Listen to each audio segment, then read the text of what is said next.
Le français rétrogradé au Niger, la nouvelle charte de la refondation remplace la langue de Molière par le Hausa comme langue nationale, suscitant débat et inquiétude quant à une possible hiérarchisation linguistique. Gabon, à quelques jours de la présidentielle, la campagne électorale dominée par la figure de Brice Clotaire Oligui Nguema se déroule dans un calme inhabituel loin de l'effervescence des scrutins passés, laissant peu de place aux autres candidats.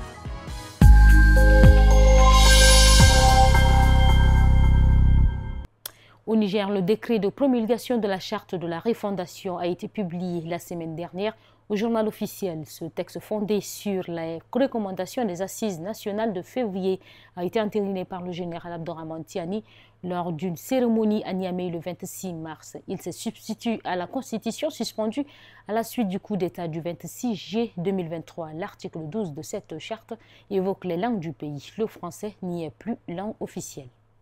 Le français devient une simple langue de travail. L'article 12 de la charte de la refondation ne mentionne plus de langue officielle. Il liste les 11 langues parlées du Niger et définit une d'entre elles comme langue nationale, le Hausa. Le Hausa est la langue la plus parlée sur l'ensemble du territoire. Selon un linguiste que RFI a pu joindre, elle est comprise par une grande majorité de la population. Vient ensuite le Zarma Songhai, la langue de l'Ouest parlée par à peu près un quart des Nigériens. Dans la constitution précédente, les langues de toutes les communautés du Niger avaient en toute égalité les statuts des langues nationales. Le français parlé par 13% de la population était donc la langue officielle. Mais les nouvelles autorités en froid avec Paris ont quitté l'Organisation internationale de la francophonie le mois dernier et rebaptisé récemment plusieurs rues de Niamey qui portaient des noms de français. Reste à savoir si ces changements auront de conséquences concrètes. Sur les réseaux sociaux, certains internautes nigériens s'inquiètent d'une hiérarchisation des langues du pays et d'un risque de communautarisme. Des milliers d'étudiants ont manifesté ce lundi 7 avril à Tunis et dans d'autres villes tunisiennes dans le cadre d'une grève générale décrétée par le syndicat des étudiants. Ils protestent contre la reprise des bombardements israéliens sur les bandes de Gaza. Si la mobilisation en faveur de la cause palestine se poursuit depuis des mois par le biais de rassemblements hebdomadaires, une manifestation de cette ampleur n'avait pas lieu d'être depuis longtemps.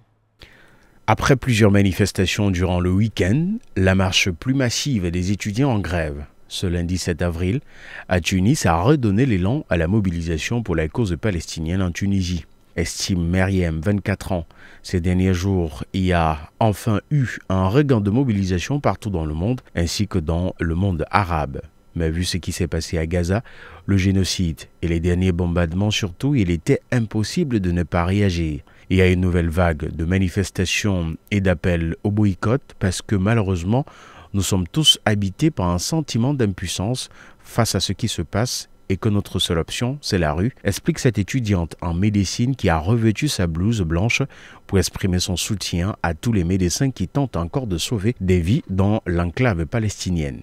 Étudiante en classe préparatoire littéraire, Riem Nafati, 19 ans, est quant à elle venue renforcer le cortège avec toute sa classe. Cette manifestation est très symbolique parce qu'elle émane de la jeunesse. Il faut continuer à se mobiliser pour que les gens n'oublient pas ce qui se passe sous nos yeux et parce que la cause palestinienne est importante, déclare celle-ci. De leur côté, les syndicats d'étudiants à l'origine de la mobilisation ont profité du rassemblement pour appeler à intensifier les mouvements de protestation contre Israël et à poursuivre le boycott de tous les produits et marques en relation avec les entreprises israéliennes. Au Gabon, les candidats à l'élection présidentielle dont le premier tour est prévu pour le samedi 12 avril n'ont plus que quelques jours pour tenter de convaincre les indécis. Une campagne inédite bien différente de celle de 2009, 2016 ou encore 2023 marquée par une opposition unie face à Ali Bongo. Cette fois, le chef de la transition, Brice Clotaire Oligui Nguema, a rallié à lui la quasi-totalité de la classe politique. Résultat, la fièvre électorale reste très mesurée. À quelques jours du premier tour de l'élection présidentielle au Gabon, dans laquelle 8 candidats sont engagés, une seule présence, celle de Brice Clotaire Oligui Nguema, et un seul slogan, c'est enfin notre essor vers la félicité, envahissent les grandes artères de Libreville, la capitale. Visuellement, la campagne pour le scrutin a des allures de plébiscite en faveur d'un seul homme, le président de la transition. Résultat, dans les rues, la fièvre électorale des précédents scrutins présidentiels paraît bien loin. La répartition du temps de parole n'est pas très équitable, confirme ainsi Philippe au stand de nourriture d'une amie. On a l'impression que tout le monde vote CTRI, le Comité pour la transition et la restauration des institutions, la junte au pouvoir au Gabon depuis le coup d'État du 30 août 2023. Mais pour proposer son projet, il ne suffit pas de passer sur un plateau télévisé. Il faut aussi descendre dans les quartiers, dans les provinces. Et là, malheureusement, cela demande des moyens. Poursuit un autre. Alors qu'à Libreville, dans la dernière ligne droite de la campagne, les Gabonais vaquent à l'ordinaire du quotidien. En province, celle-ci s'anime par soubresaut au rythme des meetings du candidat Olingi Nguema, dont les concurrents sont, eux, contraints à la débrouille. Hormis quelques causeries dans des régions familières, leur stratégie se cantonne à tenter d'exister sur les réseaux sociaux. Le ministère chinois du Commerce a promis mardi de combattre les droits de douane américains jusqu'au bout après la menace brandie par Donald Trump d'imposer des taxes additionnelles de 50% sur les importations chinoises. Des mesures vivement critiquées, y compris dans son propre camp républicain et qui ravivent les craintes d'une récession mondiale.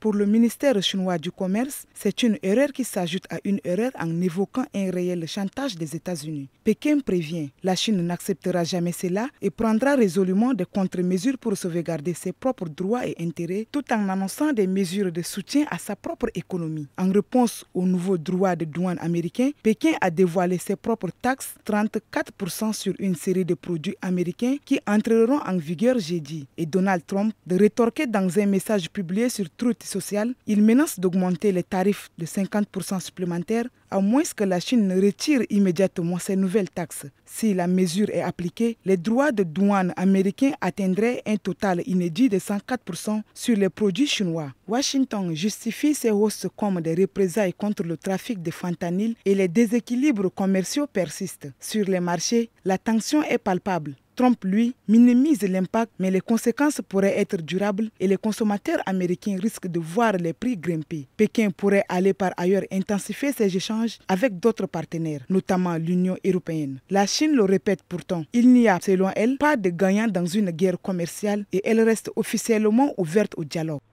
Au Cameroun, aucune réaction officielle pour l'instant après l'adoption en fin de semaine dernière d'une résolution du Parlement européen adoptée à l'unanimité. Elle dénonce la persécution des journalistes dans le pays. Le Parlement européen, institution indépendante, appelle à leur libération et au respect de la liberté de la presse à l'approche de l'élection présidentielle. Le texte du Parlement européen rappelle que l'Union européenne est le principal partenaire commercial du Cameroun. Pour la députée européenne Rima Hassan, membre du groupe de la gauche, travaillant pour la sous-commission des droits de l'homme au sein de la commission des affaires étrangères au Parlement européen, il est crucial que le Parlement prenne position. Ce qui était important pour nous de défendre dans ce texte, c'était les droits des journalistes, la nécessité qu'ils soient protégés, ne serait-ce que d'exprimer une solidarité envers ces journalistes et envoyer un message, je pense assez clair, sur le fait que le Parlement européen est attentif à la situation des journalistes dans le pays, souligne Rima Hassan. Pour l'eurodéputé, il faut réformer la loi antiterroriste au Cameroun, mettre fin au jugement de civils par des tribunaux militaires et soutenir la demande d'une mission des Nations Unies sur les violations des droits humains, une demande déjà formulée par le Parlement européen en 2021. Même si cette résolution n'a aucun caractère contraignant, pour Cyril Roland Béchon, directeur de l'ONG Nouveaux Droits de l'Homme à Yaoundé, elle est la bienvenue. Cette résolution représente beaucoup. Il faut dire que le silence des Européens, partenaires privilégiés du Cameroun, devenait agaçant. Un silence sur les situations gravissimes des droits humains vécus au Cameroun. Il faut réformer le système, que ce soit juridique, que ce soit politique, au Cameroun, pour combattre les violations structurelles des droits et libertés fondamentaux. La défenseuse des droits humains dit souhaiter que le gouvernement camerounais se saisisse de cette occasion pour faire évoluer les situations individuelles des journalistes mentionnés ainsi que la situation plus globale des droits des citoyens camerounais. Mesdames et messieurs, c'est tout pour cette édition. Merci de l'avoir suivi. Restez toujours sur Tchad Info TV.